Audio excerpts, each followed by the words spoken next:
Please go ahead.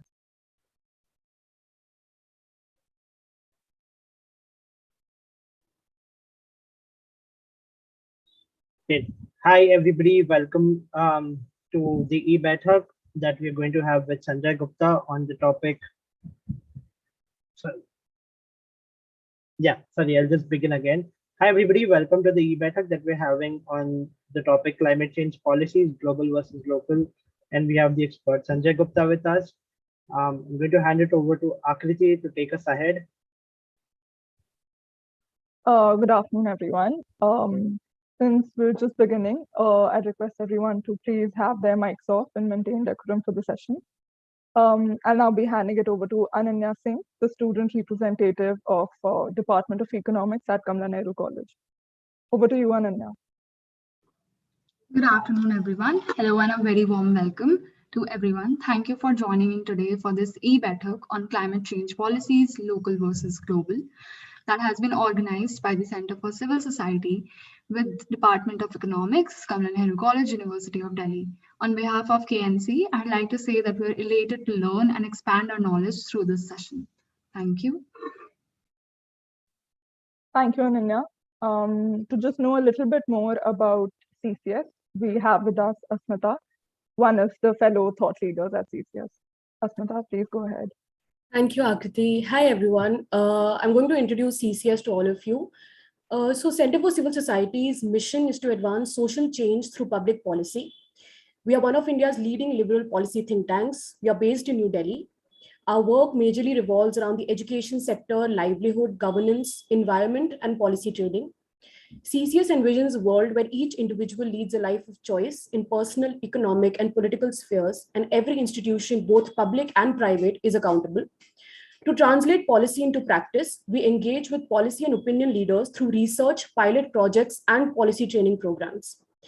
That is a brief introduction to CCS, and you guys can also check out our website and social media handles to know more about our work and other sort of policy training programs that the academy team organizes. And if you'd be interested, you can register over there. Thank you so much. Over to you, Akriti. Thank you for that, Asmita. In today's event, an eBaithak, which is a CCS flagship event, we aim to have an essentially free-flowing discussion with our speaker, Mr. Sanjay Gupta, on the topic of climate change policies, global versus local. All questions will be taken up at the end after Mr. Sanjay Gupta is done speaking, which will be the Q&A round. And until then, as I said before, I'd request everyone to please keep their mics off. There will be a link which will be posted in the chat box wherein all questions can be uploaded, which can be engaged upon later on during the Q&A round. There's also a raise hands option, which can be exercised during the Q&A round. Now to welcome our speaker for the day, Mr. Sanjay Gupta. He has over 2 decades of senior level experience in strategy advice and policy advocacy in the areas of water resources management, environment and climate change, water and sanitation, gender and livelihoods across South and Central Asia, in Europe and the USA. He has worked for the World Bank, Bill and Melinda Gates Foundation, Asian Development Bank, United States House of Representatives, Malmö University, international NGOs, and the private sector. He has also been a member of the Track 2 dialogue on Indus River cooperation between India and Pakistan. Mr. Gupta has a master's degree in communication for development from Malmö University, Sweden, a Master of Science in Marine Environmental Sciences from University at Stony Brook, New York, and a BSc Honors in Physics from St. Stephen's College, Delhi University. We're grateful to have you among us for the session, sir. Over to you. Thank you very much. And once again, a very warm welcome to everyone. So without further ado, let me just share my screen. So, okay. I assume all of you can see the presentation? Yes. Perfect. Yeah. So as discussed, the topic of today's eBaithak is climate change policies, global versus local. So basically, this will look at what are policies really at the international level, how do they translate into national level, but how do they compare vis-a-vis the priorities at the state government level, at the community level, at what the civil society organizations who are working on livelihood issues, on climate change issues at the local level? I mean, so how do they go about it? So just to share with you 3 recent events, and these happened just a couple of months ago during the month of May. So a court in Netherlands ordered Shell to actually reduce its CO2 emissions by 45% by 2030. This was in line with the Paris Climate Agreement, as well as that EU has signed on to that agreement. So what we saw was that the court is telling the private sector, you also have to follow the policies which have been agreed upon internationally, since you are a multinational company, as well as what your own government where you're registered is committed to. So this was something very different, because the Paris Climate Agreement was, climate change policies normally they are agreed to by governments, not by the private sector. But we just saw the extension, of the same. I mean, in the US, ExxonMobil Corporation, probably at one time the largest company in the world. Now, of course, it is. We have the bigger giants in terms of Amazon, Apple, and Microsoft, etc. I mean, they fought unsuccessfully against a very small hedge fund, which has less than 1% of the shares of the company.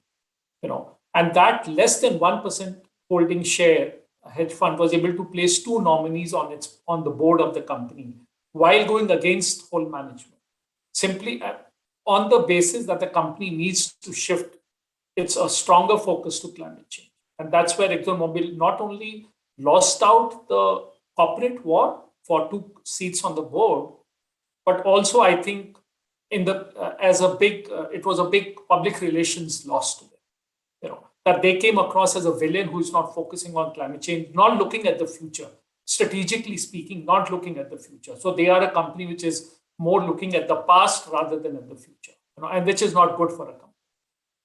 And in same month, I mean, Tesla declined to accept Bitcoin as a payment because they said it's just too energy intensive to be mining these Bitcoins. And as a result, the value of Bitcoin plunged by over 30%. In fact, it still hasn't reached that level. And following that, China started coming down because most of the mining is done using servers in China. And they realized that they were not going to be meeting this was creating a huge impact on their climate change emissions that they were responsible for. Whereas Bitcoin was a global exercise. But because the servers were based in China, they were losing out. So Chinese government has actually, again, hit hard on all this mining within their server. So this is just to say how climate change can impact in very, very different ways that we had not really imagined before. To come to really the basics, I mean, climate, we need to distinguish one between weather. Weather is what happens on an hourly basis, or a daily basis, weekly basis, monthly basis, or a yearly basis. Climate is what happens over several decades. It's the average of that. Okay, so just because we have a storm today, we cannot say, oh, this is climate change. That is a change of weather. But if over 5 decades we see a much higher frequency of storm events, such as cyclones, or we see rise in average temperature, counting winter, summer, spring, autumn, everything, then we say that we are really looking at climate change. And what are the greenhouse gases? Basically, carbon dioxide in terms of volume, the largest, methane, nitrous oxides, and then you have these refrigerants, hydrofluorocarbons, which is the latest ones those are being used. Causes are simple, I think very well understood, but fossil fuel burning. Fossil fuel is anything created by the fossils, which is what you call carbon intensive, you can say. Oil, gas, coal, these are the 3 big ones, including peat and coal. Deforestation, because that reduces the ability to absorb carbon dioxide of the nature, less plants trees. Agriculture, again, resulting in methane. Cattle rearing, again, resulting in methane. Cooling activities, as I said, refrigerant gases, HFCs, because when they're released, they destroy and they stay on for decades, the refrigerant gases. While their impact may be small, I mean, the volume may be small, their impact is over several years, and that's why they are dangerous. Then industrial and household waste. In fact, waste is responsible in India for about 5-6% of our GHG emissions, because we don't really manage our waste very well, solid waste, liquid waste. Climate change, what are really, the manifestations of climate change? Warmer average temperatures really on land and of the oceans, the sea, water. Change in wind and ocean current patterns, sea level rise. Extreme conditions, heat and cold waves, change in precipitation, that is change in rain, rainfall. So one big change that is happening in India is that you have probably the same amount of rain roughly, That's why you will tell you the monsoon is normal. Every year they will tell you monsoon is kind of normal. But you have less number of rainy days, which means more rainfall is falling during a certain event rather than averaging out over larger number of days, which was the case earlier. So which means the soil may get a lower chance to absorb, you have higher chances of floods, more erosion of the soil, etc. So again, so while your overall rainfall level is the same, because of the change of pattern, it impacts you very differently. The cyclones, for example, again, you have higher frequency as well as higher intensity. Western coast of India, you would rarely get a cyclone, high intensity cyclone, maybe once in a decade. Now, I live there and I can tell you over the last 2 years, we've had 4 cyclones. Look at what it changed. I'm not saying this is a regular pattern, it's too early to determine that, but just to say that once in a decade to now we're having more than one a year. Because the Arabian Sea is actually warming much faster than even, let's say, Bay of Bengal, which is traditionally a warmer water body, and that's why you have more cyclones. Of course, it's on the East Coast. Rise in vector-borne disease, especially like malaria, chikungunya, because higher humidity, higher temperatures, ideal conditions for the vectors to really survive well, thrive, I would say that. Change in flora and fauna, we are seeing at certain levels, animals start migrating. Like the snow leopard will now move to a higher level because there is no snow, at certain heights in the Himalayas, for example. Acidification of the seas and oceans take place. The whitening of all your corals is taking place. Your fish is unable to really find food in places. Because of change of temperature, the salinity level changes itself, and therefore your flora fauna changes. And global warming, just to say, is just one aspect of climate change. I really wanted to stress that because people seem to equate global warming and climate change and speak interchangeably. If you look at really the point above climate change, you'll see the manifestations. Warming is just one, which was the first, but so many others really are manifestations of climate change. So this is just a very simple graph, just to showcase that if you look at the CO2 emissions, as I said, which is the gas most responsible for global warming, for climate change, it is really, you will see that it started with the onset of the Industrial Revolution, and gradually as the population increased, the human activities increased, became more intensive, more pursuit of economic growth, and higher industrialization, you will see how fast, exponentially we are seeing the rise. And despite all the international negotiations, you will see till last year, year before last, 2019, when I have the data, you are seeing a rise every year. You're not seeing a drop at all, in fact. So despite all the international negotiations and everything, we still are seeing higher and higher emissions year after year.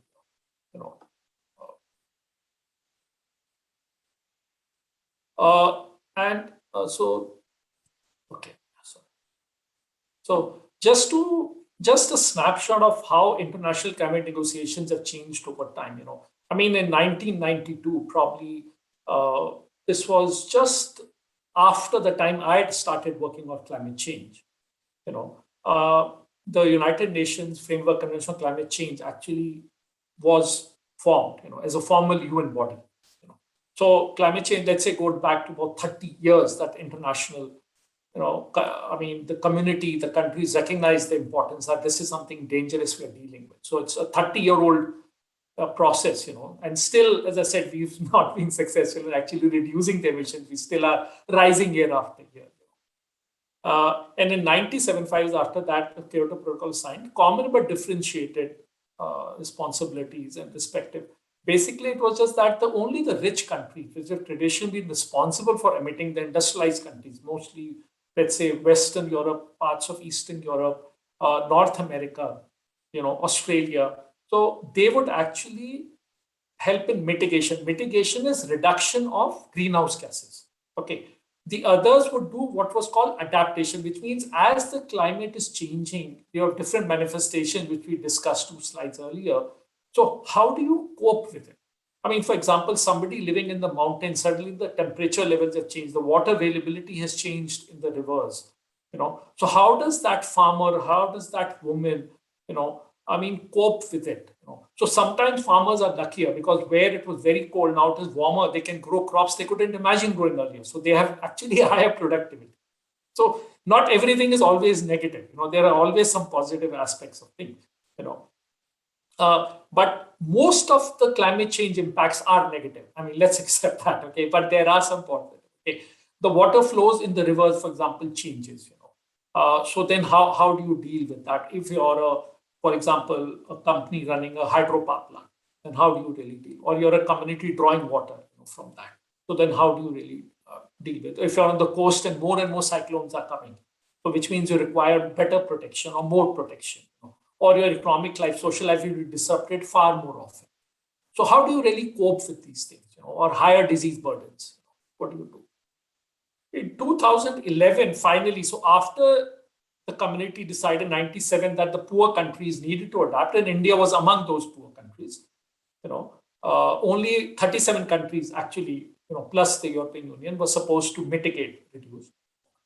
In 2000 billion from 21 till now, there have been $1 trillion. Okay, $1,000 billion, $1 trillion, out of which only 10 billion has been pledged, which is 0.1%. Let's put it that way. Of actually the total commitment. So despite the commitment by the rich countries for the poor countries to help adapt, they have really not met it's minuscule, the amount actually. As I said, it's less than 1%, but 0.1%. So that is one international, you may say, effort, policy, which has totally failed, completely failed. In 2015, and there's a reason why it failed also. 2015, the Paris Climate Agreement. Now, this is a legally binding. Kyoto Protocol was more, it wasn't legally binding. It was more of what you call a gentlemanly agreement. Okay, countries agree to do something, and we know gentlemen are rarely gentlemen anyway. We know that. So, you come to Paris Climate Agreement, community said, okay, no, we will be legally binding, to keep restrict global warming below 2 degrees. So each country could only emit so much, preferably to 1.5 degrees, compared to pre-industrial level. So this is, we're talking of the 18th century. Okay. What the temperatures were then, average temperature. Okay. So suddenly now every country, poor and rich, had to do mitigation. And that was the reason the countries were not doing to green, because they always felt while they had committed, they felt, no, it is unfair. Why shouldn't the poor countries also mitigate? Why should they get a free ride? And the point was saying, but we have not emitted in the past. If you looked at the, so, and you all have emitted, you're responsible for this mess up completely, for this mess. And you're asking us to now help clean with you while we are trying to grow. See, because part of economic growth, as we've seen, is actually emitting, because you use energy. Whether it is for household use, it is for transport, it is for medical care. Energy is a big usage, indicator of development. Education electricity is used. Now your computing world electricity is used everywhere. So you use energy, and that results in emissions. So it was said that, and in 2021, this year, we have a Conference of the Parties coming up in Glasgow, sometime in November, if I'm not mistaken. Complete focus is on mitigation of the international community. Means the dominant, who controls the international discourse, the media. If you look at the source of most articles, it is AFP, or it is, CNN, it is BBC. So it is really a very few international agencies which also control the discourse. You will look at it. And so the whole now international global discourse on mitigation vis-a-vis adaptation, but much more focus on mitigation, which means the concerns of the poor countries actually over time were not really addressed. And to, make it worse, now they are being ignored also, kind of, just to shift. And so this is the way international negotiations kind of progressed, So what was the local need of those countries? Let me put it that way, vis-a-vis what is the global discourse, how it is. So this will give you also a very clear picture. If you look at on the graph on the left-hand side, which is, which has this huge green, what the USA has emitted, you will notice 25% of all emissions till date has actually been by the US, another 22% by the European Union, 6% or something like that, by Russia, Ukraine, China is another nearly 13%. So you'll notice a few countries actually have contributed to most of the emission till date. Whereas US has maybe 5% of the global population or less, but they have contributed to 25%. India holds probably about maybe 17% of the global population, and it has contributed only 3%. So, and that is why you have this now whole international kind of discussion going on, developing countries versus developed countries, rich versus poor, is that we have emitted far less. So our share of emissions, so to say, is still left. We should be allowed to grow, develop, and then once we reach a certain level, we'll start mitigating. And you have already consumed much more than your share.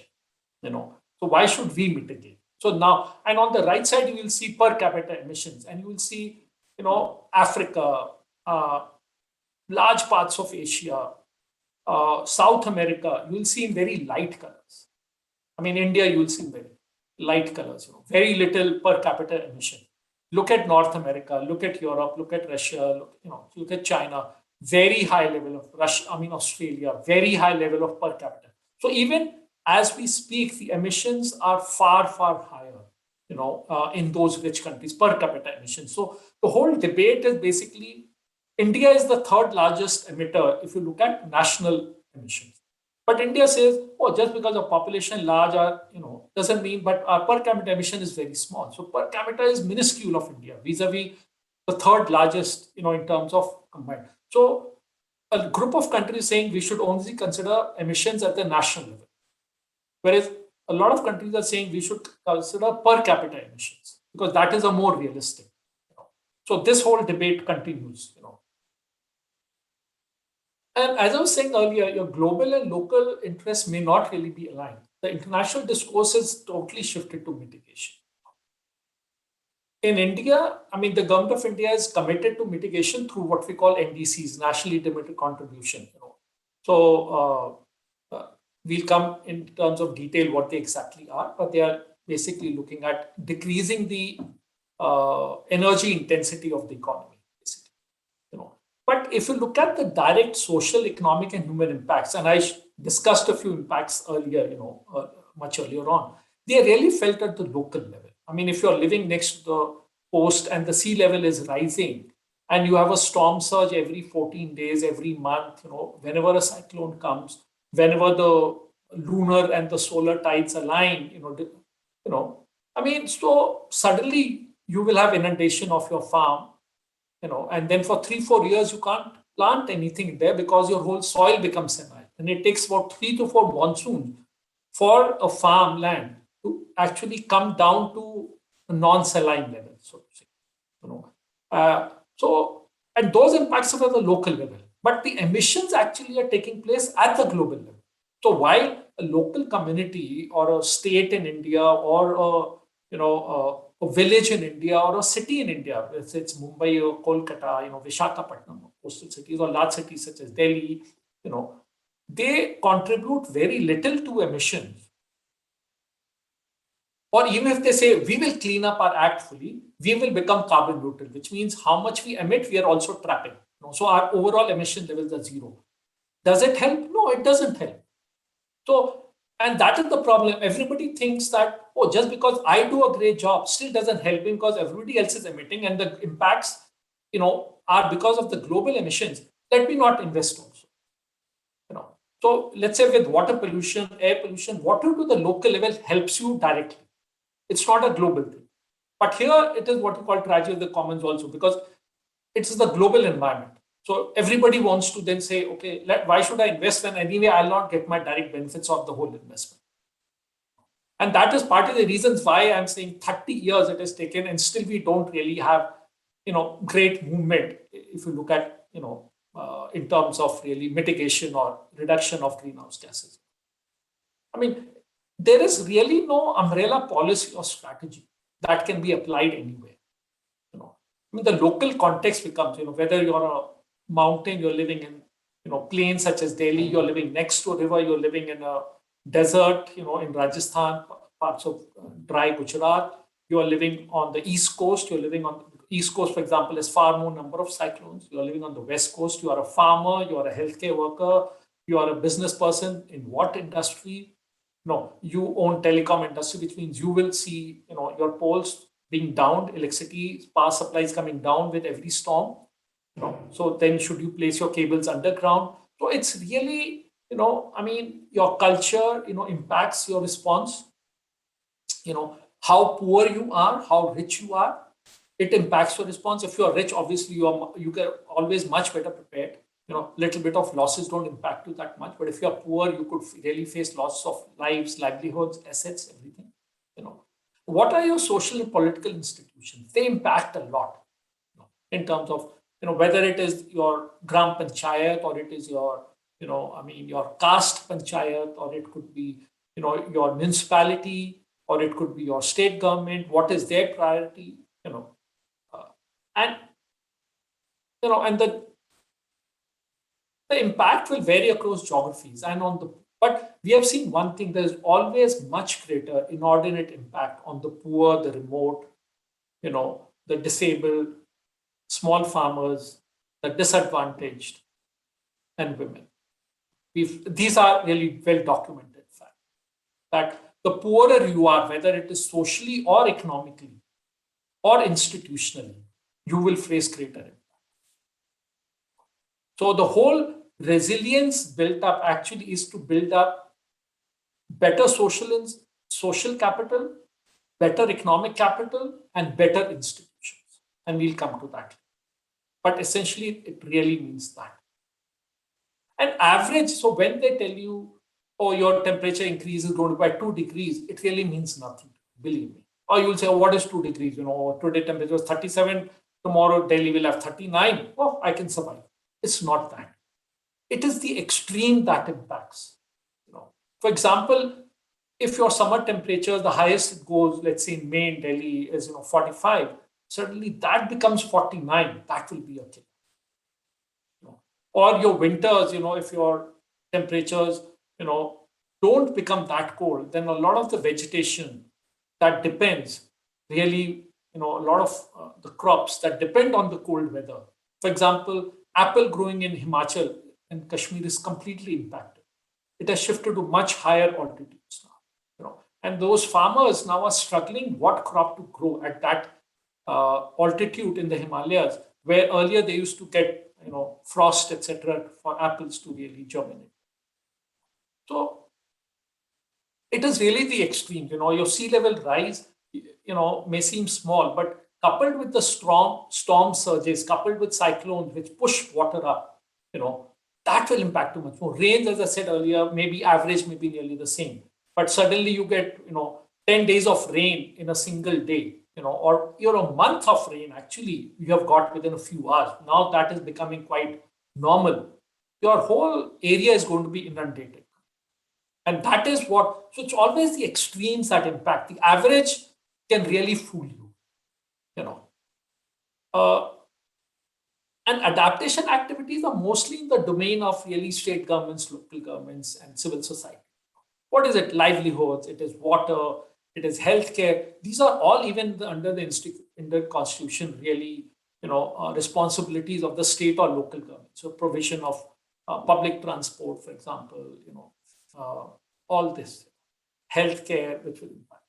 So, and the idea is, how do you really achieve these sustainable development goals? Again, you will notice most of the sustainable development goals, SDGs, really are about the responsibilities and impact at the local level, not really at the global. I mean, what you do at the global. So climate change is a very unique creature where,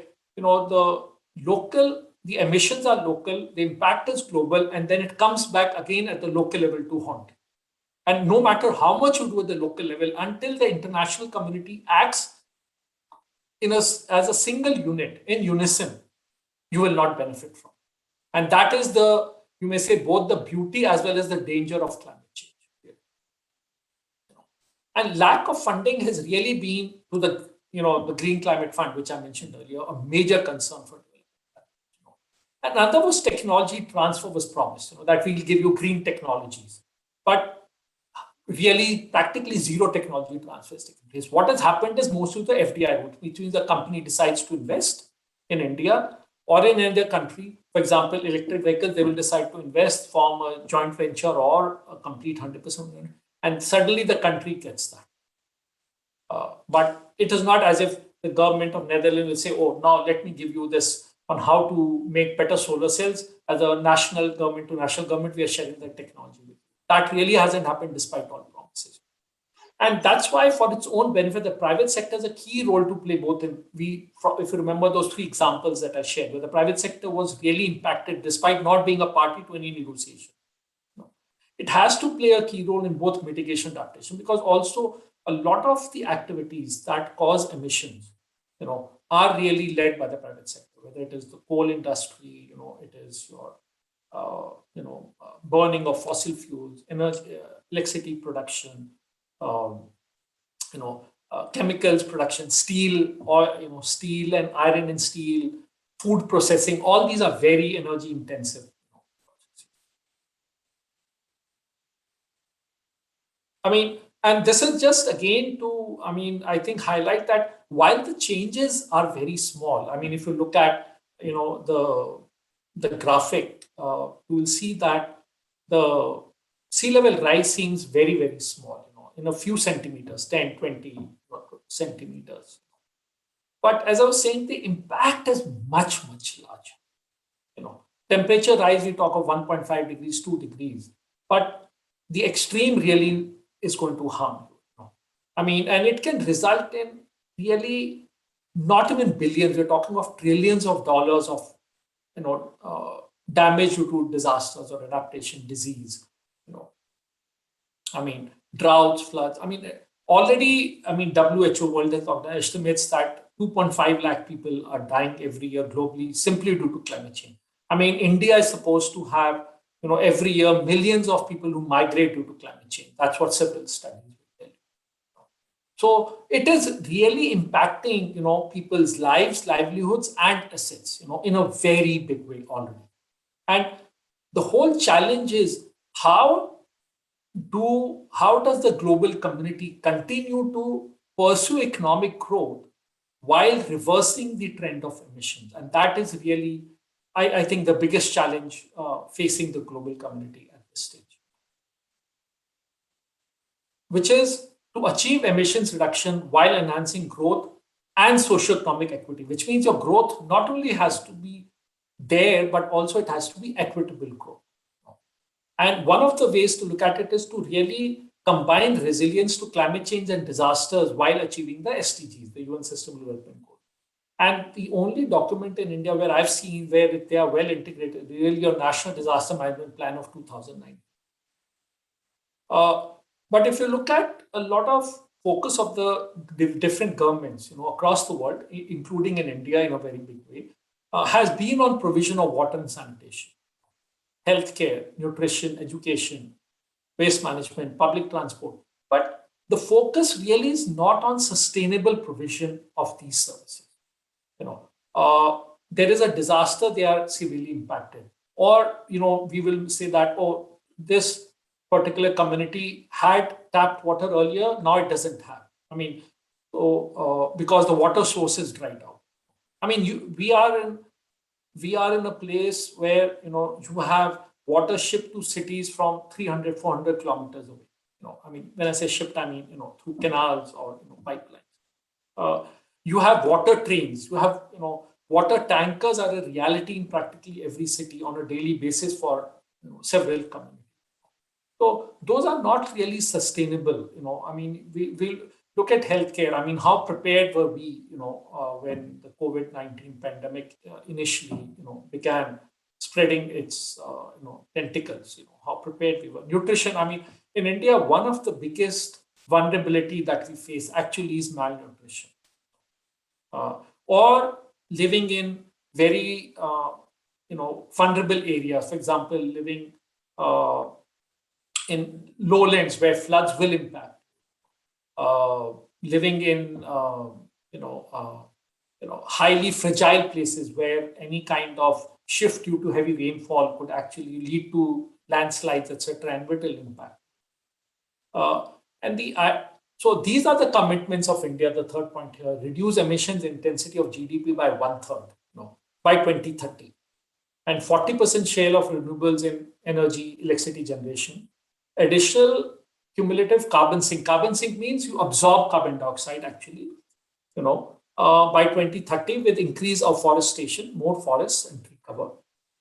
It has also actually, started 3 global initiatives. One is the Coalition for Disaster Resilient Infrastructure, which means that all your infrastructure, public, private, especially the public ones, which is cell phone lines, it is water and sanitation services, it could be, your healthcare infrastructure, in terms of primary healthcare, health centers, etc. Your dams, your electricity production units, So are your airports, your roads, are they really disaster resilient? I mean, if you look at, I remember Vizag had built a new airport. This was about a decade ago. And the first cyclone that came, and this was built, with hundreds of crores of rupees, a new airport was built. And the very first cyclone that came, the airport was totally kaput. They had to rebuild. So, because nobody actually thought while designing, building it that, we live on the East Coast where cyclones are a reality. Nobody even thought about it. And they built the airport at, such huge cost to public expenditure without even making it disaster able to withstand the winds of a cyclone. So those are the so now India has formed this coalition, international coalition, and they want to increasingly invest in developing techniques, more funding, But the challenge really will be, how do you take it down to the local level? It is easy to do scientific research. It's easy to get funds, but how do you then take it to the local level? How do you, implement these ideas? And then is the International Solar Alliance, which has been quite successful, I would say, is really to enhance, solar energy production. I mean, solar electricity. And there is the Global Cooling Prize, which is among, again, not many people would be aware of, but essentially, as the warming takes place, the idea is that more and more people are going to require air conditioning. Already, I mean, air conditioning, the needs are highly unmet, including in India. And so the idea is, how do you really reduce the energy intensity of air conditioning or any cooling system, whether it is your trucks which are transporting frozen food, etc., or milk trucks, etc. And because the technology being used is probably the same roughly, which was about a century ago. The energy intensity is the same that was about 100 years ago. So India has actually established a global cooling prize with the Rocky Mountain Institute in the USA, and now they have actually awarded it to two whatever companies. One is Daikin, and another is a consortia of Chinese companies who are going to now get $1 million each to now develop these technologies further. And then India has missions related to electric mobility, green hydrogen energy, sustainable agriculture, green logistics. So India has a lot of these missions going on at the national level. But if you go down to the local level, I mean, nothing is really even present in the mind. Forget about being done at the field level. So there is a huge disconnect, and that's why I'm saying global versus local. And sometimes I include national with the global, because it is in sync with the global, but not really in sync with the local, in that sense. So you have commitment, the large companies, are saying that we will achieve net zero emission status. Reliance, for example, has said I think by 2035 or something, or 2030 they will achieve. Indian Oil wants to do the same. And another thing will be, in India, it is the urban development scenario which will really determine a success or failure with respect to mitigation and adaptation. Because while you have roughly about 35% of the population in cities, they produce more than 2/3 of the GDP, which means emissions levels are also much higher from cities. Because the lifestyle is such, that it consumes much more energy, much more emissions take place. So what is the trajectory of urban development in India will really determine its success. And cities is where we should really be looking at if we want to look at overall emissions. But that doesn't mean we ignore the village, because the needs of each household there may be far more acute, socioeconomically speaking. And there's very really limited understanding, as I said earlier, at the local level. And this is, I think, my last slide. No one is safe until everyone is safe. I mean, this is what is said for COVID, so this is from where I picked it up. But it is also true in climate, and that's why I keep saying that until the world acts as one, no one is, because even, for example, if US tomorrow decides, and we have seen that the US presidents change, they enter or exit the global climate agreements. So that is responsible for 25% of the emissions. So they could still be, creating such huge emissions if tomorrow Canada pulled out of Kyoto, for example, Australia pulled out. If these countries pull out, then where does, so other countries can do anything and everything possible, but still you will not really be able to reverse the trend of climate change. So everyone really has to do it together.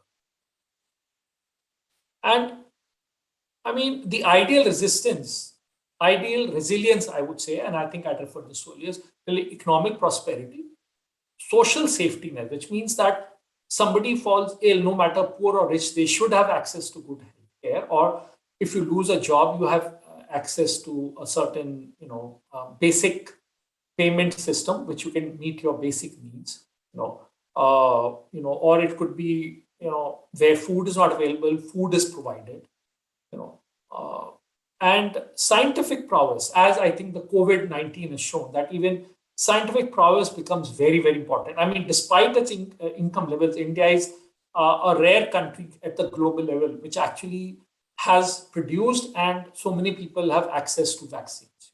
Countries with equivalent income levels or even greater income levels, for example, look at Brazil, Indonesia, South Africa, they don't have access to vaccines like India has. So, and scientific prowess really here is big. And then strong institutions, what I was saying earlier. I mean, until you have good institutions, and these will be both public, private institutions seeking accountability, delivering services, conducting research, developing strategies, accessing funding. So institutions are also financial institutions. We really cannot achieve. And then climate models, what we have is really at the global level. But what impacts, you sitting in Delhi, for example, or what impacts me sitting in Goa, really what happens. So what we call downscaling, which means we need to really start looking at climate change modeling at a state level or at a district level, because the impacts will be felt very differently in different geographies. And you need to adapt according to that. There is no, as I was saying earlier, there is no uniform strategy, a single strategy to adapt. And only when you know what impacts will be at the local level over what time can you develop the most efficient and effective response.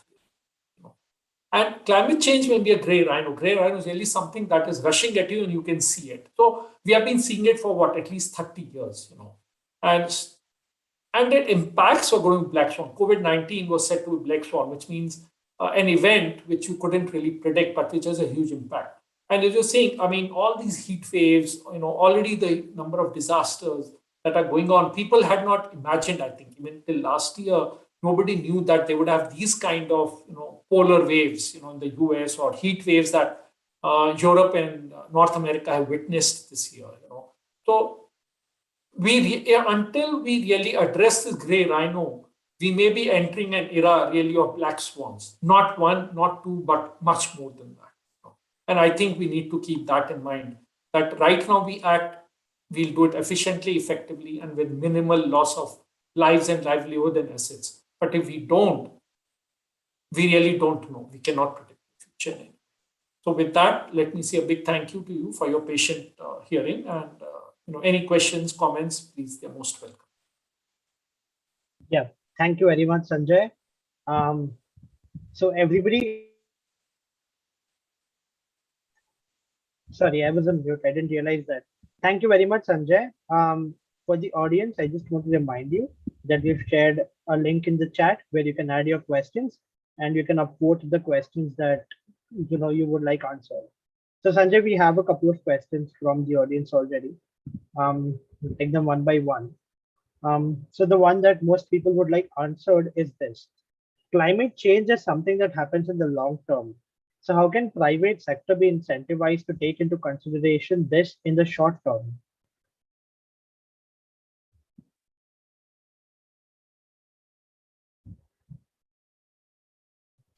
Yeah. Okay, two things. One, climate change happens over the long term, yes. But right now, we are already feeling the impacts on a monthly basis, on an annual basis. So the statement may have been true 3 decades ago that it happens in the long term. But today, it is no longer true, that's it. We are witnessing the impacts for the last decade or more already. So we cannot say it happens in the long term. That is one.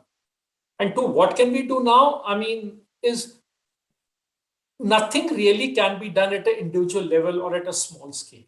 It is really the global community which has to come together, whether it's the governments, the private sector, the civil society, which is actually, if you ask me, in India, it is largely the civil society which initially led, the whole advocacy effort and forced the government to consider climate change as a key issue. I mean, it's one of those rare places in the world where the government didn't take lead for a large number of years. It was the civil society which did most of the research. And if you looked at international negotiations of India taking place, the contribution of civil society was really huge to that, even in terms of developing that understanding. So what we should just hope is that our political leaders, our social leaders, our corporate leaders pay attention to it, and they are able to develop strategies which we all really implement effectively, efficiently. And we have the funding, we have the tools and techniques, really.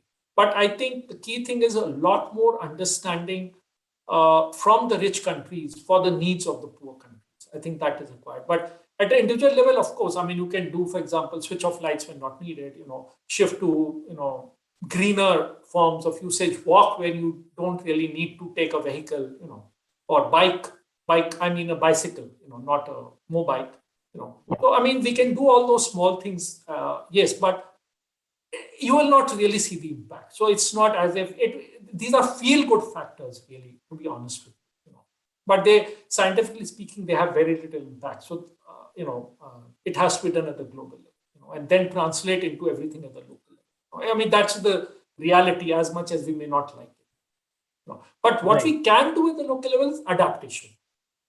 So, like, for example, houses that are even currently funded under Prime Minister Awas Yojana are normally not disaster resilient. So, including in areas where they should be, for example, coastal areas. So, can actually, the local governments, the panchayats or the state government say, we will build houses which are more disaster resilient. Or, all our cabling, for example, whether it's telecom or it is electricity, we will make it resilient to climate change, to disasters.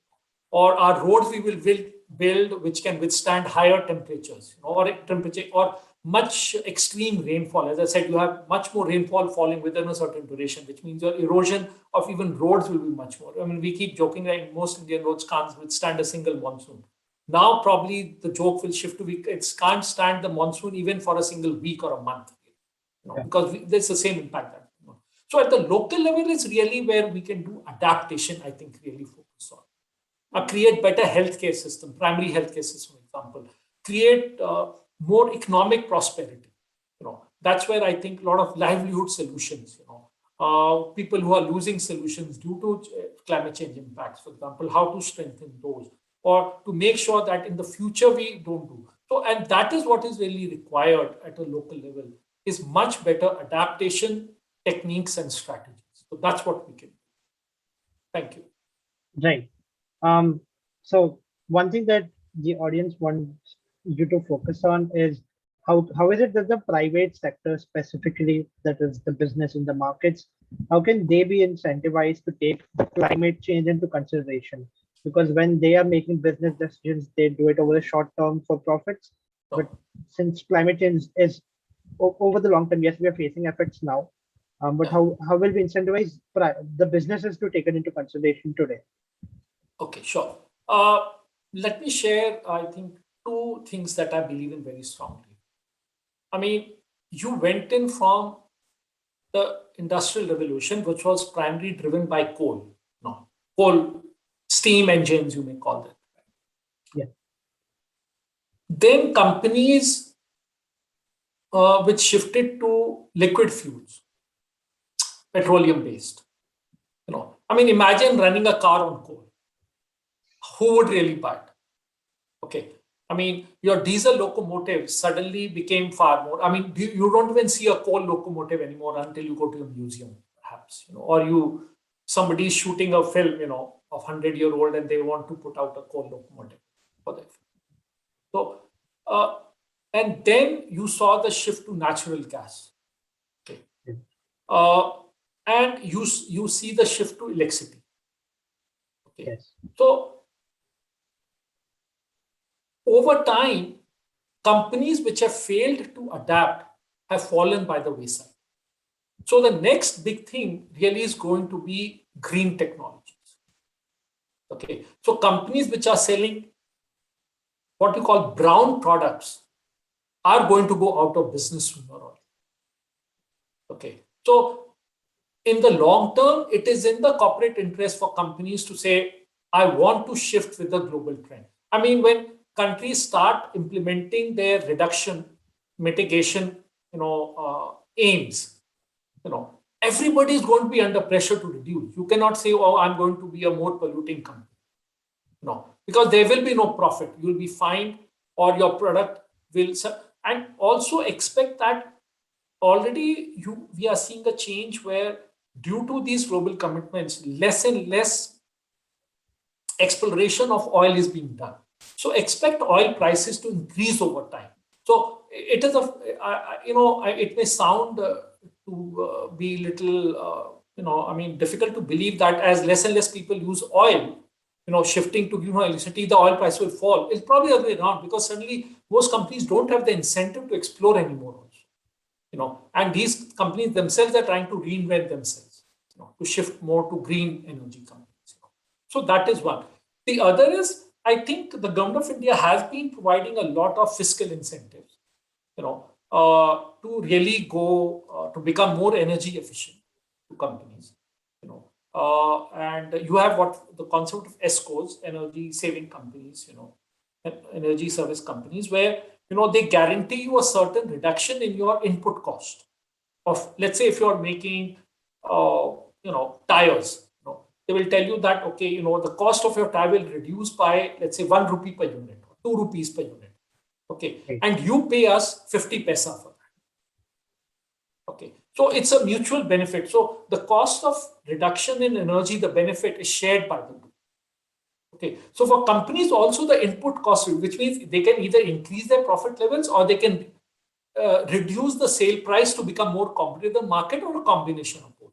And along with energy reduction, the trend that we are seeing with the last 5 years especially is resource efficiency, not just energy efficiency, which means if I was using 1 kg of iron to make 5 products, 5 pieces, now I'm using that to make 6. I'm reducing wastage, but also I'm increasing my product efficiency, my material efficiency. So that goes along with it because the approach really remains the same.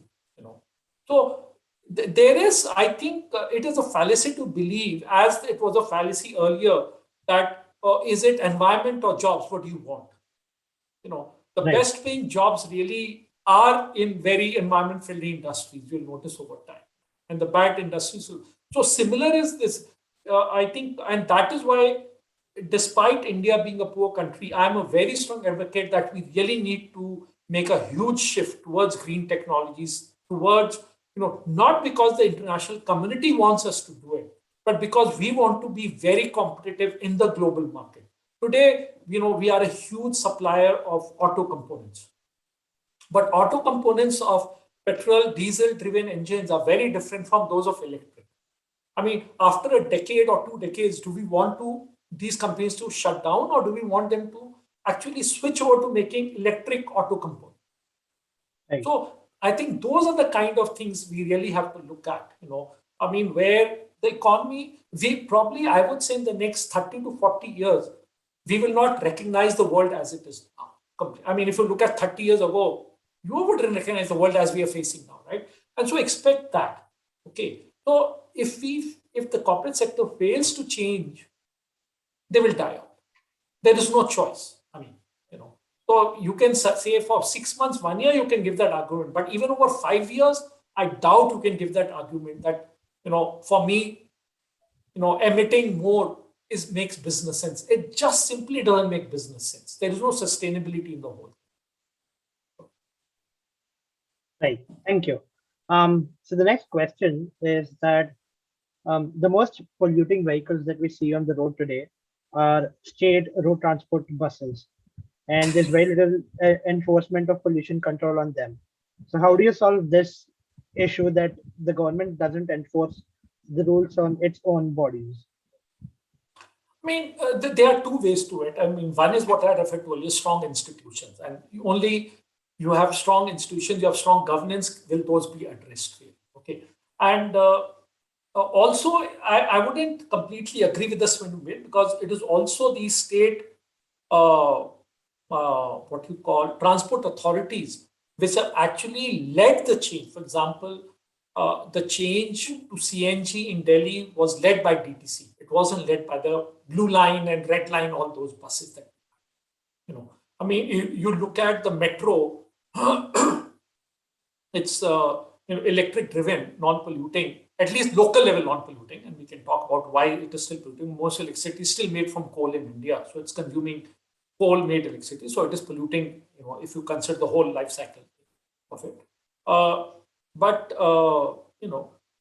So that is one. The two is, I think, the civil society, the public, really. If you look at the change to CNG was driven by civil society in India.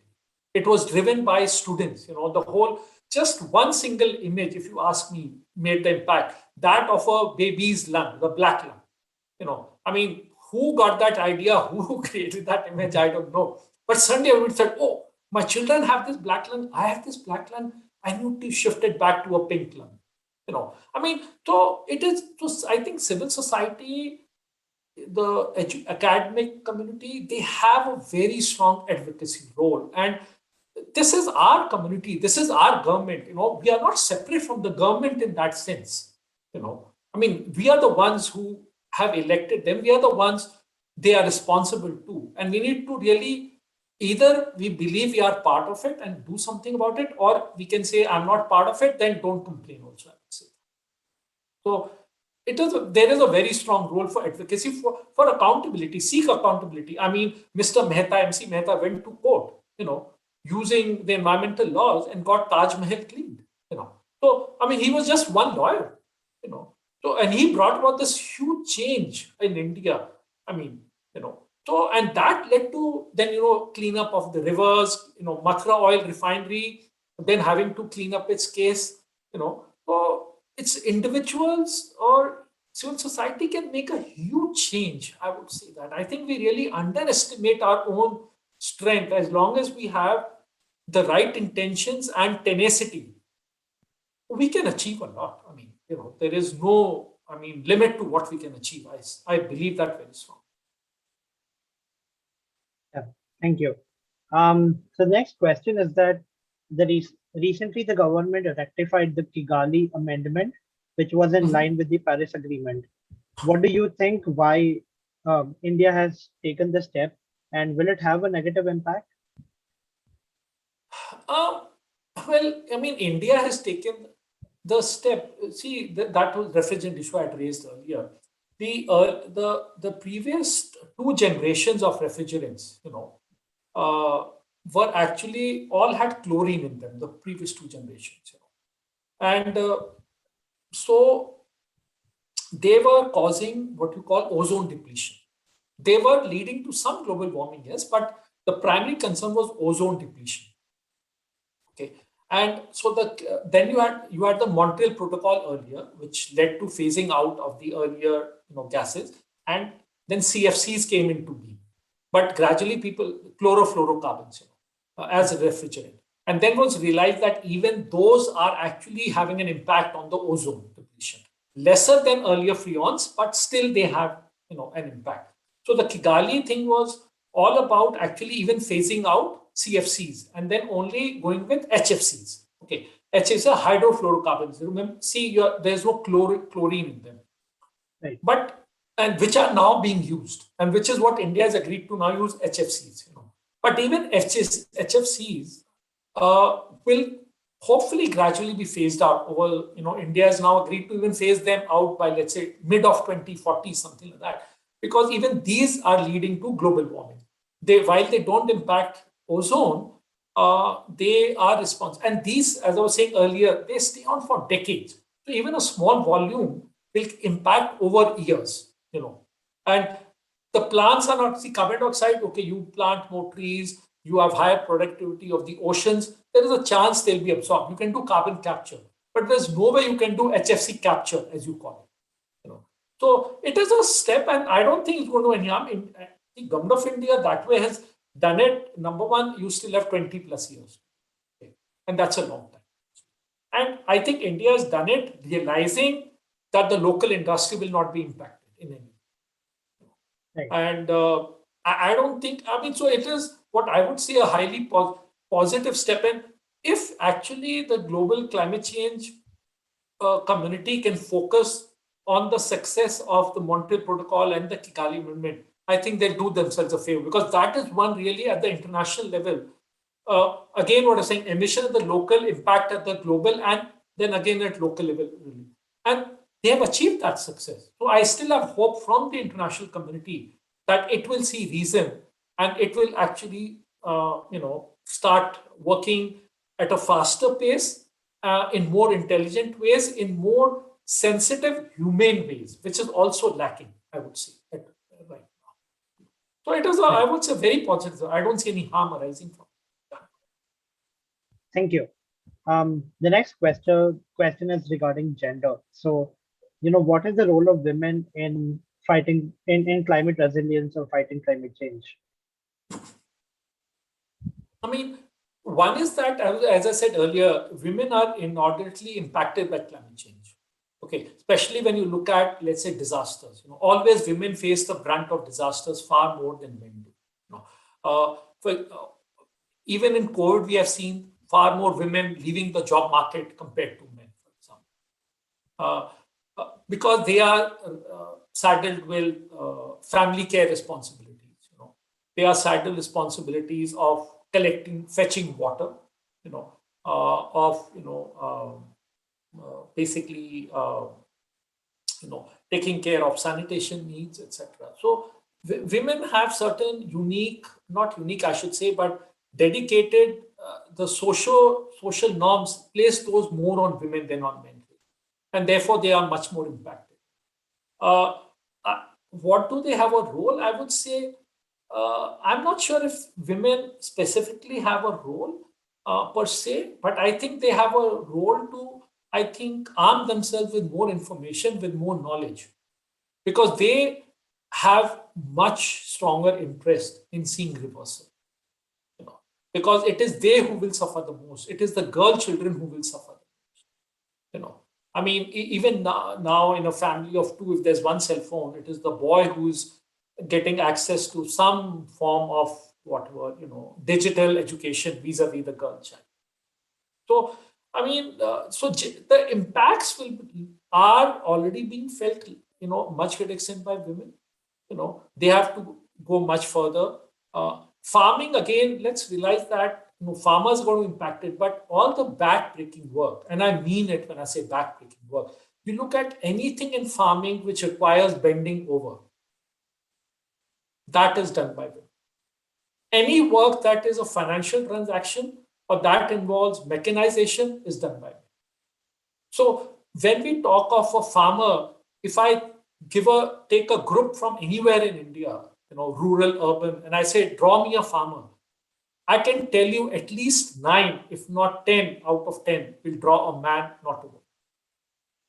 Yet the critical work is done by the females in most places in India, not all, but most places. Only where it is heavily mechanized, they don't do, but it's done. So these are also what we call invisible farmers. The women are invisible farmers. So we don't even realize half the time, that the impact is taking place. I mean, you look at political leaders, the moment they mention farmers, they're talking really to men always, So you have a lot of invisible, people out there whom we don't even include in our discourse. And I think it is up to civil society, really. It is up to a lot of women organizations, really, to bring these things to the fore and say, this is far more important, or the discourse needs to include the people who are being impacted the most.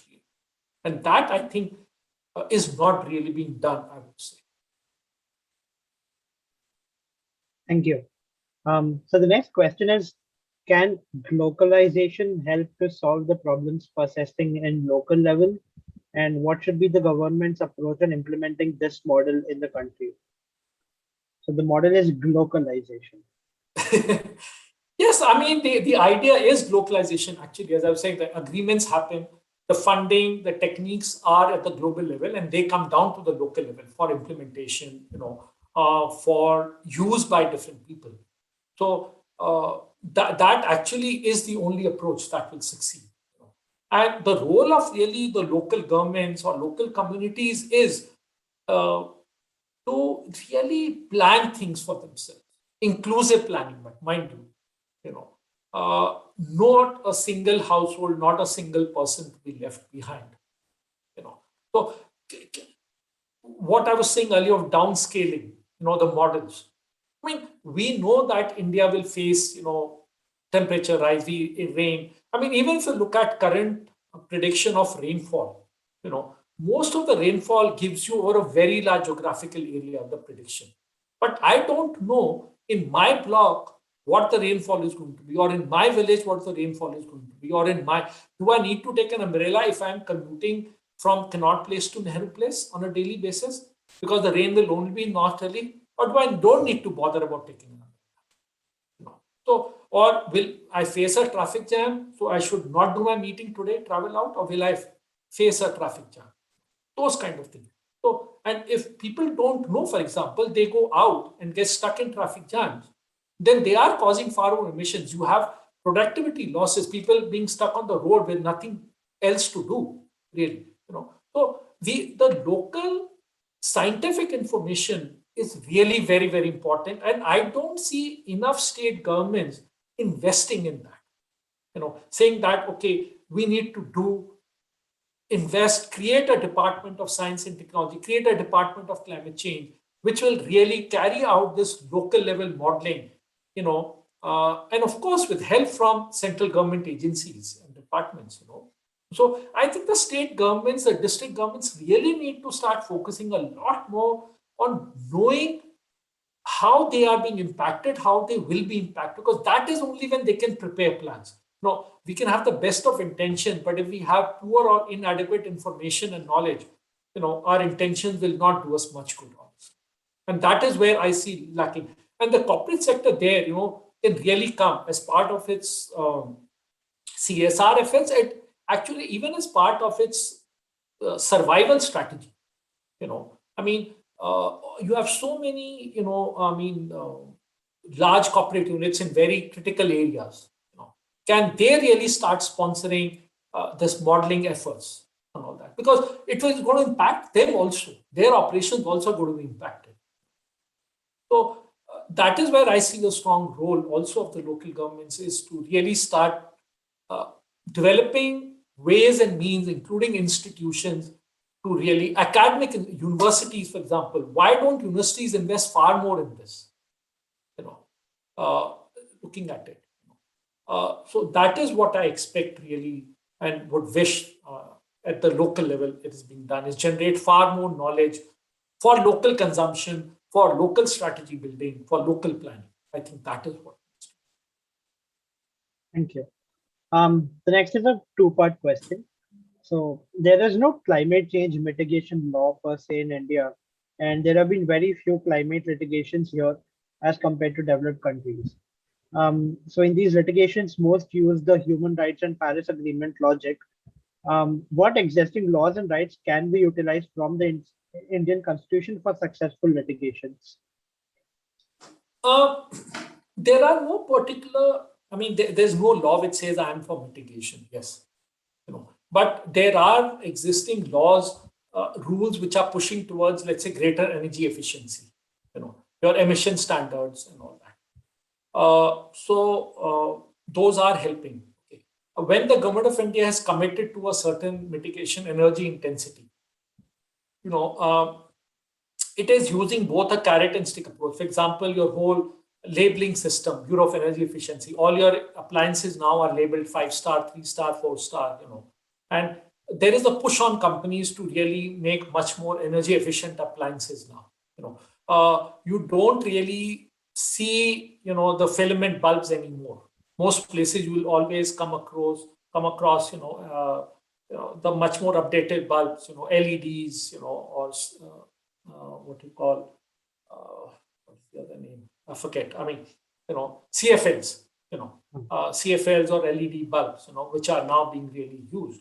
So there is definitely, and those, and this is again an example, companies which didn't shift to making CFLs or LED bulbs are out of business, because there is now really very, except for art use, aesthetic use, I mean, there is really nobody purchasing your filament bulbs anymore.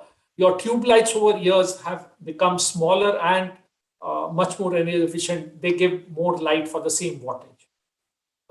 So there is so these things are all planned and designed. It's not as if they have happened by sheer chance. Right. Okay.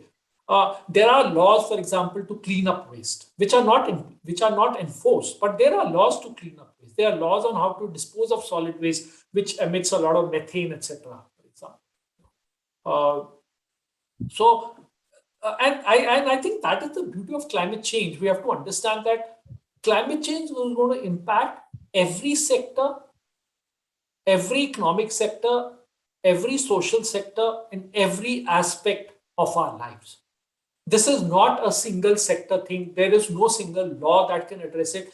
So it is going to be a finance ministry which has to be aware of it, cognizant of it, and implement certain policies.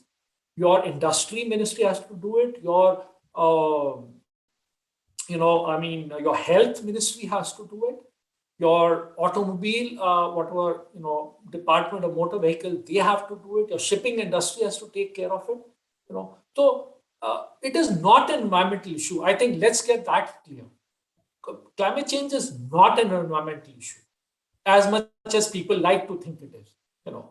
It is really an issue of our lives, our livelihoods, our very future, and how our future is going to be impacted, our economic growth, our social growth, our, the future of our children. I think this is what it is all about. I do not know of a single sector or a single individual who will not be affected by climate change or is not being affected. So there are enough laws. I mean, when you have laws on, for example, you have coastal zoning laws which have now come up. They are to help you also become safer.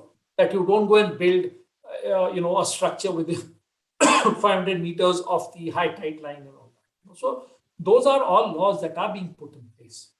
But your dams are being strengthened as we speak in India for the last at least 7-8 years. programs of Government of India are on to strengthen dams much more. You have much better now weather prediction systems in place. I mean, cyclones are predicted 5 days in advance, 4 days in advance. Even as earlier as a decade ago, the prediction time was probably just about a day. And that too not really being unsure of where the landfall point will be. Now, more or less, the meteorological department will tell you where the landfall point is and give you 3 days or 4 days of advance notice.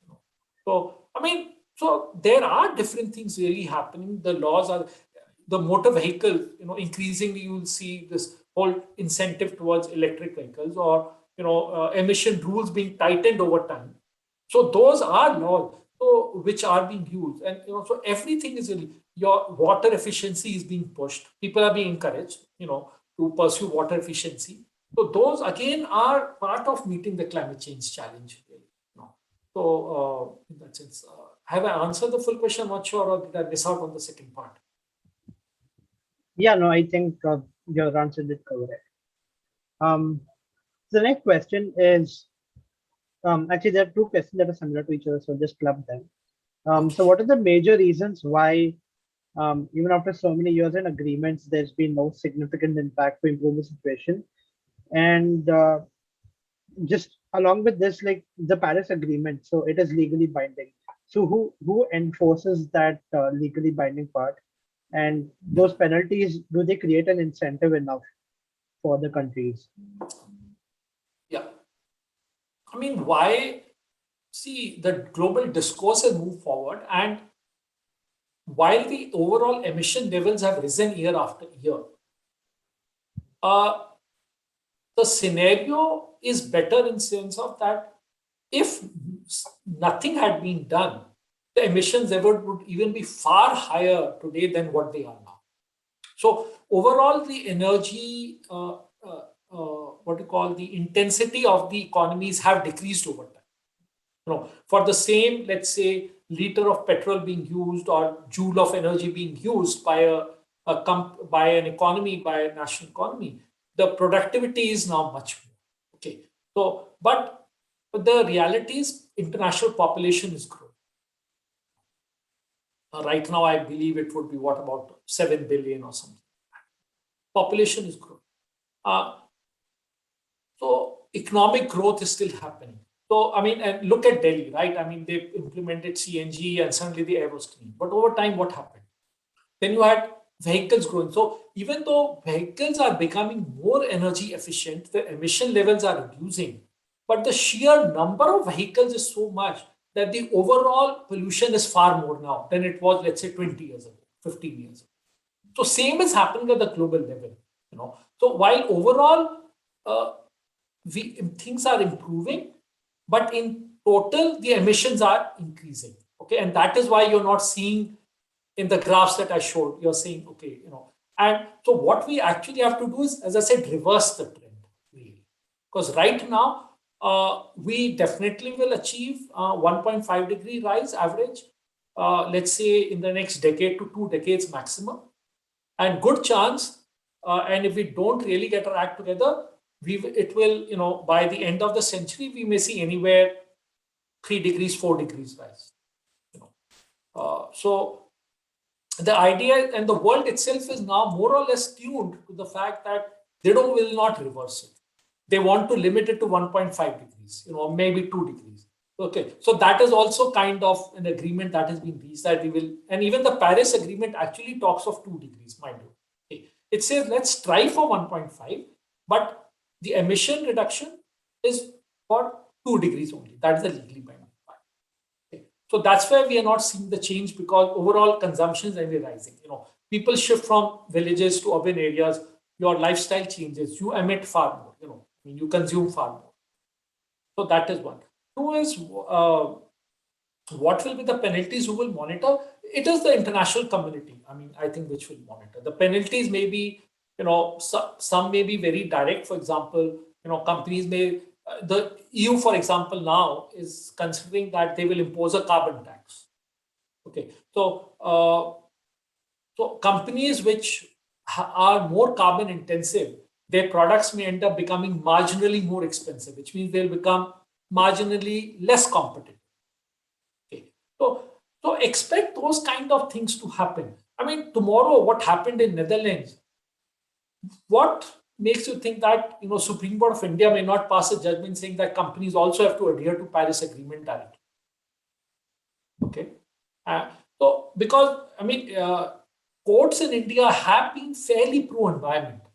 I mean, history shows that. Okay.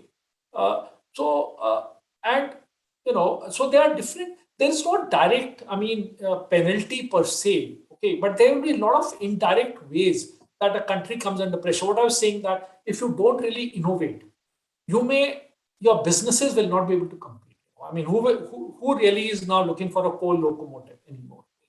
No. I mean, Indian Railways is phasing out even diesel locomotives now.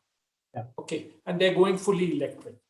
Coal power plants really only being used by till 2/3 the capacity as of now in India. Several have been shut down. So over time, I mean, the compulsion is going to be more because of economics, of social pressure. When communities will start saying, "Oh, this is impacting us, and you need to do something about it," the governments will be forced to do something. I mean, of course, you will have renegade communities, will have renegade governments. As I said, the US has pulled out earlier of even Paris Agreement they pulled out, Kyoto they pulled out of. Okay. So you will always face those challenges at the global level. And I mean, and that is a global reality. I mean, if you are the Dada, like the US is, very little can be done to you, even if you don't meet your commitments. Okay. But if you are a smaller country, then much more will be done to you. Okay. But so it is also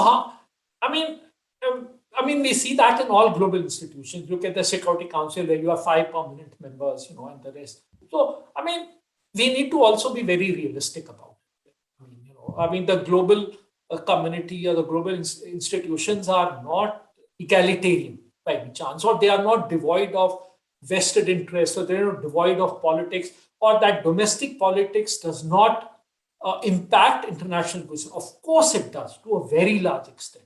No, I mean, what will a prime minister or president do? Lose an election or get out of the agreement? Of course, get out of the agreement. So, I mean, expect that back and forth to keep happening. This will not be a smooth path. And that is why the intentions have always been much more than the results. Is there are so many compulsions really at the domestic level to cater to domestic audiences. Because not everyone believes that people can plan only for 2 years, right? A coal industry person may say, or that I want to plan. A petroleum may say, I want only the 10 years. A CEO may say, my tenure is for 5 years. I need to plan for 5 years. After that, if the next CEO's bother, can I do strong lobbying and make sure strong regulations don't come for the next 5 years? And I can retire with a very good bonus and everything. So a lot of things are going to happen like this, really. So the ride has not been smooth. It will not be smooth. We are really a disparate set of global institutions, really. Domestic interest. I mean, be ready for a very interesting ride. Sometimes, you will be very disappointed. Sometimes you will be elated. But always be hopeful. That's what I would say. Right. Thank you. Given the paucity of time, I'm sorry we won't be able to take all the questions, but I think there's one very interesting one. Since most of us here are students. So the question is, what are some areas where students can work in fighting climate change, and what role can students play in this? I think 2 ways. One is advocacy.